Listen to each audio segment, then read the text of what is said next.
Just to give you a heads up, in today's episode, one of our guests mentions something that's more suited for a mature audience. We don't go into any detail at all, but we want you to be aware in case you're listening with young children or more sensitive listeners nearby.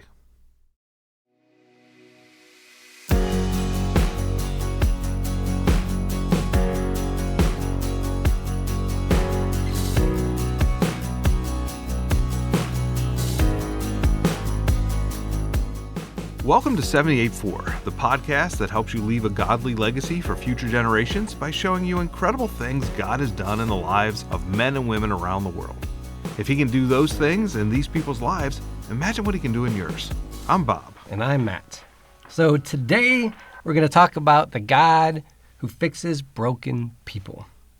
So how do you know if you're someone listening to this podcast, if you need to even listen to this podcast, how do you know you're even a broken person? Good question. So I thought I'd do a little test, and we're going to test it out on you, Bob, Okay. to find out if you're broken. Wow, okay. All right. So question number one. Yes, sir. Are you Yes? a human? Yeah, I think so. Then you're a broken person. There's nobody listening to this podcast that isn't broken because we're all imperfect. We've all, at some point in our lives, gone through something, some junk that has hurt us, that has given us pain. And so the question is, okay, now what? What do you do? What can God do for us in that pain? So today we're going to hear from three people who have gone through something painful, and they tell their stories of how God has begun healing the brokenness that we all deal with in life. The first person up is Darryl Smith. Darryl and his wife Gwen are the Oneness and Diversity Directors for Crew. Nice. If you ask folks that have worked with Darryl and know him really well, they would say that his greatest strength is in developing people and helping them reach their highest potential. But that is a far, far cry from where he started out. Mm-hmm. I grew up in the inner city of Chattanooga, grew up in a single-parent home, never knew my dad. The first dad that I ever know was me. I met a high school young lady named Gwen, and she was different than anybody I had ever dated before. She was keeping herself for marriage, and I was intrigued by that. And we began to date and asked Gwen to marry me, and she said yes, and I promised her the world. And I joined the military, and I found out that I didn't understand love. I didn't know how to love Gwen. I had never seen a man love my mother. We had a child. I didn't know how to spend time with my child. I had never had anybody to spend time with me. And eventually it caused problems in our marriage, my lifestyle, hanging out, partying, drinking with my army buddies. And after my enlistment was up with the military, and saw a lot of my friends, they had chose the lifestyle of a drug dealer, and they was making a lot of money. And because Gwen and I both was born in financial poverty, I began to justify wrong. I began to even tell myself that if I became a drug dealer, that I can give Gwen the American dream. I can give her everything that we never had. I really believe that stuff would make us happy. And so I pursued that lifestyle, and Satan rewarded me with killing, stealing, and destroying people's lives that I grew up with. Young ladies and young men who I played football with, young ladies who was cheerleaders. I destroyed their life by selling them crack cocaine. But in that same process, I was destroying my marriage. Gwen had became a believer and didn't want no part of my lifestyle, and so it was causing tension in the marriage. And one day when our daughter was 3 years old and our son was 2 weeks old, I called Gwen and told her I didn't want to be married anymore. And she was at work, and I went back to the house, packed my bags, and moved in with my mom, and became a drug dealer. And eventually, Gwen and I, we legally divorced because of my lifestyle and not being in her life or the kids' lives. And one day, I was on my way from Atlanta back to my hometown, and I was stopped on the interstate. And I had $20,000 worth of cocaine and $4,000 in cash and 2 automatic weapons. Was facing 30 years in the Georgia State Prison. I was eventually sentenced to 10 years to serve 4 because I took a plea bargain. And in prison, I began to see myself as a failure, that my marriage had failed. I had failed as a father. And now I was a failure in life. And there was some hopelessness in my life. I felt hopeless.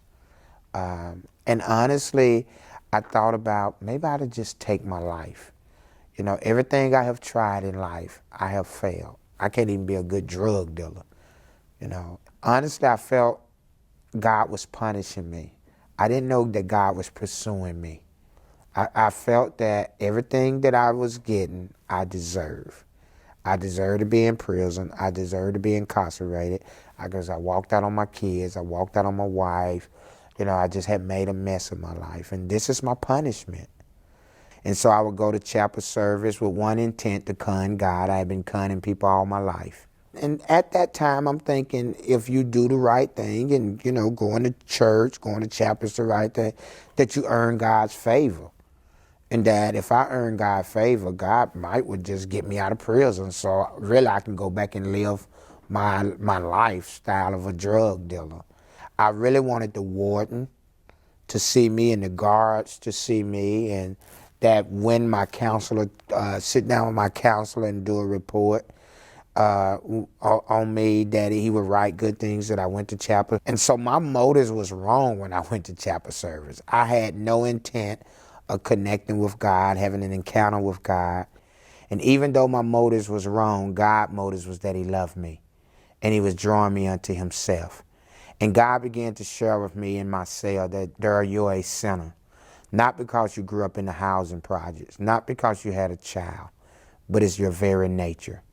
If you'd have been born in suburbia America and would have had both of your parents, and you would have kept yourself sexually pure, and you would have never sold drugs, and you would have never walked out on your family, you still would need my grace. It's not because of your sin that you need me. It's because of your sin nature that causes you to sin. And in that process, I fell on my knees before a holy God, and I asked Jesus to come into my life to be my Savior and Lord. And he came and he said, Darryl, I'm not gonna fix you up. I'm not gonna straighten you out. I'm gonna make you new. I'm gonna give you a new nature, but I'm just not gonna give you anybody's nature. I'm not giving you Moses or Abraham or some world-known evangelist nature. I'm gonna give you the nature of my son. And I had an encounter with the true and living God, and fell in love with him and fell in love with his word and spent time reading his word. And in that process, God rescued me from a prison, and not just a physical prison, but a spiritual prison, a prison of sin and death. And then he brought me out of a physical prison. That was enough. But then he gave me my family back and gave me my wife and my 2 kids, and then blessed us with another son when we remarried. And I'm just so thankful and grateful that God's grace is sufficient. And even when I'm not faithful, God has always been faithful. God has proven himself over and over and over and over again that he's faithful and that I can trust him. And when I trust him, joy comes. So let me tell you what I love about Darryl's story. It proves that God's grace is true. Yeah. It shows that no matter how deep we go, no matter how low we are, God's grace can reach deeper than anything we can think we've done to ourselves, and he can bring us out of it. There are people out there who think God could never love me, could never forgive me because of everything I've done. And that's not true. There's no way you can out-sin God's love and his grace. Right. There's nothing bigger than the God of the universe. And to think that you can somehow go farther away than he can reach for you is not true. And that's awesome. Yeah. That's my favorite thing about God is that, because whenever I feel like I've gone too far, I know that even though it was wrong, whatever it was I did, I know that God will get me back, that God's strong enough, that he's good enough, that he loves enough, that I can always come back. Yeah. Exactly. Now, in our next story, we go from a drug dealer to a drug user. When we do finally realize we're broken, we often try to fix it ourselves, or just deaden the pain and pretend it away, which, spoiler, doesn't work, if you didn't know that. And there's no better example than Elisabeth Schenkel's story, so let's give it a listen. I pretty well messed myself over with drugs. It was a very dark time. This was the 60s. We were living in Madison, Wisconsin. The campus was blowing up with, in some cases literally, but with radical politics. And I got involved in protest, and through that met people that were doing drugs, selling drugs. It was in the air. It was in the atmosphere at that time in the 60s. And so I started out smoking a little marijuana. And of course, all of this is totally hidden from, my family had no clue.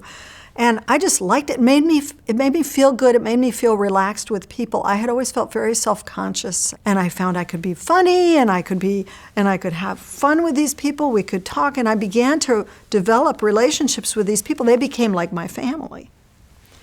Well, then one of my family members thought I should try some LSD, and I was like, well, yeah, why not, And so I started taking LSD, and then there was mescaline, and then there was heroin, and then there was speed, and then there was, and fortunately I was afraid of needles, so I never did anything intravenously. But in the midst of that, I think the other driving force, as well as the whole social thing of finding kind of a shortcut into intimacy with people, was the fact of my own despair. Growing up, people would say, oh, you're just like your mother. Well, they meant, when they said that, they were thinking about my mother, who was a poet and a physicist, So they thought this was a wonderful thing. They didn't realize they were also talking about the woman who was dangerous, who was hospitalized for months on end, who was unpredictable, that I loved some days and hated others. And so when they said that, what I heard was, you will be just like her.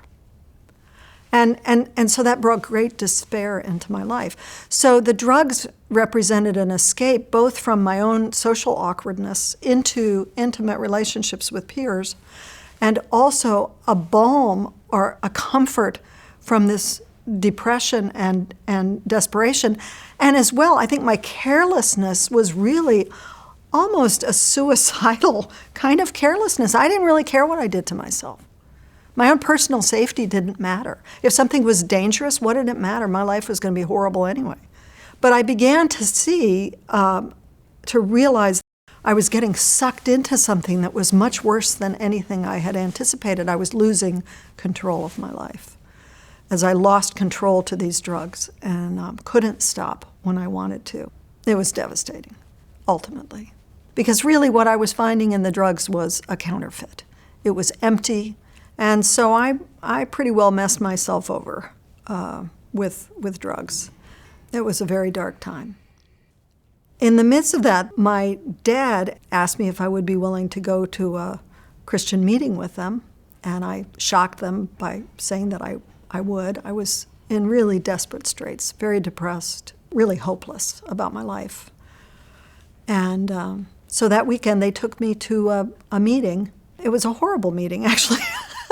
For me, a guy got up and shared about his donut business, and I was sitting there with my arms crossed and, oh, this fascist pig, what am I doing here listening to this man? And at the end of the meeting, a young man from Haight-Ashbury who had been addicted to drugs, and God had touched him through the gospel and set him free. He got up and he sang a song and gave his testimony, and the Lord spoke to me, and he gave an invitation, and I went running to the front and fell on my knees. And that young man led me to Christ, and my life was completely changed. I was set free from the drugs that I had been trying, actually, to get out of my life, but failing. The Lord set me free. I forgot about my cigarettes. My filthy language disappeared. It was just one of those grace-filled moments, and I needed to be set free. If anybody ever needed God, it was me. So when the Lord showed up and touched me, really it almost physically felt like I had been wearing a heavy black velvet cloak that was just cloaking me and preventing me from having any hope or any joy, any real joy. It flooded with the presence of God and the Holy Spirit. It was as if this cloak just fell off of me, and I was free. I was free as I had never been free. And God began to build me up. You know, when I was a druggie, when I was a hippie, I would only accept people who were doing drugs. They were cool. I wanted only cool people in my life. Once I came to Christ, he began to open my eyes, and I realized I can have fellowship with anybody. We don't need to come from the same background. We don't need to have the same level of education. All we need in common is Christ. But when we have Christ in common, we do find that deep fellowship and that unity of purpose and heart that draws us into intimacy, really, that is unmatchable. It is so far exceeds anything that we can find any other way. Jesus changed my life. I'm so grateful. I'm so grateful. I love the imagery she uses of the heavy black velvet cloak being lifted. And the fact that for years she had been creating these artificial substitutes for what she truly longed for. And God came in and gave her what she really longed for. The fellowship, the freedom, all of those things came from someone who had created this artificial world that was killing her. Right. It's pretty normal. That is something that when you feel your brokenness, when a person feels their pain and brokenness, they naturally try to either run from it, hide it, or fix it. But usually the person trying to do that is themselves. And the problem is you're the one that got yourself in the problem in the first place. And so you're not the one who's going to fix it. You need something else outside. You need God. Now, our next speaker is a guy named Dr. Harvey Elder. A doctor. So that looks good. Exactly. He was an infectious disease specialist in San Bernardino, California. And back when I shot this interview in 1999, he was a clinical professor at the Loma Linda University School of Medicine. That is prestigious. Very much so. That looks good. He was a leader in his church. He was a leader in the community. Right. All that sounds good. Family? Does he have a? He's got a family. Wow. And yet? My father was an immigrant and orphan. My mother was a first generation, and her father died when she was 12, but functionally was an immigrant and an orphan. And they were both short people. And as immigrant orphans with short people syndromes, what I learned from them was the way you survive is to work hard and to work smart. And these were the two golden keys they gave me. And so I brought that into my religious living, into my spiritual living. I was going to work hard and I was going to work smart. And what that did was to cause me to be very compulsively involved in church. I learned a lot of scripture, interpreted it poorly, because my view of God was as a perfectionistic taskmaster, looking for stuff that I did wrong. And I was very aware of it. The frustration of, you've done everything you could. You've done it as well as you could. And when you look back on it, it's flawed. And so I'm going to work harder. I learned to work hard in college. I learned to work much harder in medical school. But at the end of the day, when I looked at the day, it was always flawed. When I finished medical school and went to my fellowship, residency, and then fellowship, I worked even harder. My wife knew I existed because she had some dirty laundry to wash. But I was busy trying to be this perfectionistic, legalistic person who could do everything just right. If I wasn't by then, I rapidly became a very committed workaholic. And I came back and began teaching at Loma Linda in 1967. And an 80-hour, 88-hour week was typical unless I was busy, when I would put in more. And it was important that people liked me, that people thought I was doing a very good job, that people thought I was a very religious person. Those were all very important trappings. My life was so diffuse in the things I tried to do. Number one, there wasn't much time left. There certainly wasn't much time for family. My interests, my concerns, looking back, I would have to say were very self-focused, doing the things that would get me ahead in the manner that I thought would work. And to do it so well that everybody would say, well, of course, what a wonderful doctor Dr. Elder is. What that resulted in is what you can easily imagine. I'd been here 10 years when I had migraine headaches that made me dysfunctional. I could not work. And I had to change my lifestyle. And I realized I could never achieve the dreams that I had set up for myself. Headaches had been part of my life. And I could ignore headaches very simply. But when they became so severe that I was just incapacitated, what it said to me was, you can't work any harder. You've reached the limit of what your body can do. You can beat a horse only so much, but you're not going to get more work out of him. And what it said is that by my own efforts, I was not going to go where I had dreamed of going. And that was very disappointing. So I took a second best, and which was, okay, be a good doctor. But that meant being well-liked, being admired, being looked up to. I became very depressed. By the early 80s, my daughter was anorectic. When she graduated from high school at 18, 5'7", she weighed 72 pounds. I came home one day from work a little early to find her unconscious. At about the same time, I realized my son was into drugs and alcohol. My wife and I would talk civilly to each other, but not much more. And everything that really mattered was just a disaster. But here I was doing all the things that I could come up with doing, being unsatisfied. And then when I realized the situation with my children, and that what I had been doing directly led to it, it just tore my heart out, just broke me. Things began to improve somewhat. My daughter brought her anorexia under control. My son stopped using drugs and at least wasn't using alcohol in front of me. My wife and I, because of the crisis with our children, pulled together. We got some help. Things were doing some better, but then plateaued prior to 1988, when I went to my first METS conference. And on Saturday morning, Dr. Bill Bright spoke. And he did what I suspect he does every time. He presented the gospel. And what I heard that morning was something so direct and so simple that it negated all the stuff I'd been trying to do. And my first reaction was, it can't be that simple. But by the end of the presentation, by the end of the morning, I was convinced it was. And then I was faced with, but what about all the work you've done? Doesn't it count for something? Don't you get any credit at all? And I had to swallow the bitter pill. No, I didn't get any credit at all. It's all Christ. Prior to that, I'd invited Christ into my life many times, but I had never trusted that he would come in and stay in. I had to earn it. I had to keep him happy, otherwise he would leave me. So that was the time that I invited him in and trusted that he would stay in. In my pre-Christian days, the people I disliked in Scripture the most were the Pharisees. And the worst of the Pharisees was Simon, who had Christ over one day for a dinner. And I get to the story of Simon in Luke 7. And I am hearing Christ talk to Simon.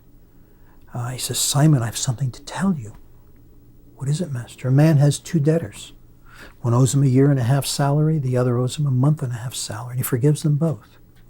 Who loves him the most? And Simon, a well-schooled, very trained in the law, hems and haws.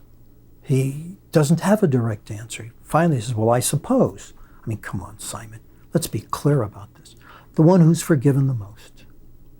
Christ answers, you've spoken well. See this woman, she has been forgiven much. And then he said, the one who's been forgiven much loves much. And it suddenly grabbed me. I was Simon. You see, I hate to admit it, but I thought God had an easy time saving me. It only took him 57 years. And I'd almost made it on my own. And the words are just bitter in my mouth. I was a Pharisee. I hated them. I despised them. They deserved my disdain. But God loved me. In spite of the tremendous hypocrisy of my life, he wanted me. And I was just overwhelmed. I am God's beloved child. I really am. God is in love with me, overwhelmingly in love with me. And you see, here's all that stuff I had wanted for all those years. I wanted people to like me. I wanted people to think well of me. And God already did. God was in love with me. He was moved. The Bible says he sings over me. I just want to be still and hear God singing over me. That's his love for me. And those are pivotal things that just transformed my life.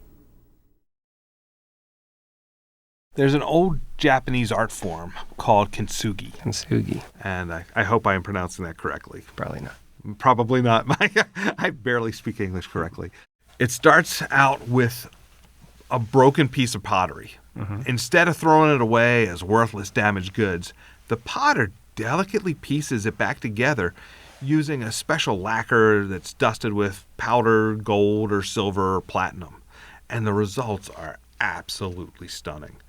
Rather than hiding the fractures, the potter highlights them as she repairs them. And that's where the magnificence lies. Had it not been for being broken, the piece wouldn't be as beautiful or as valuable as it is now. Darryl, Elisabeth, and Harvey are God's kintsugi.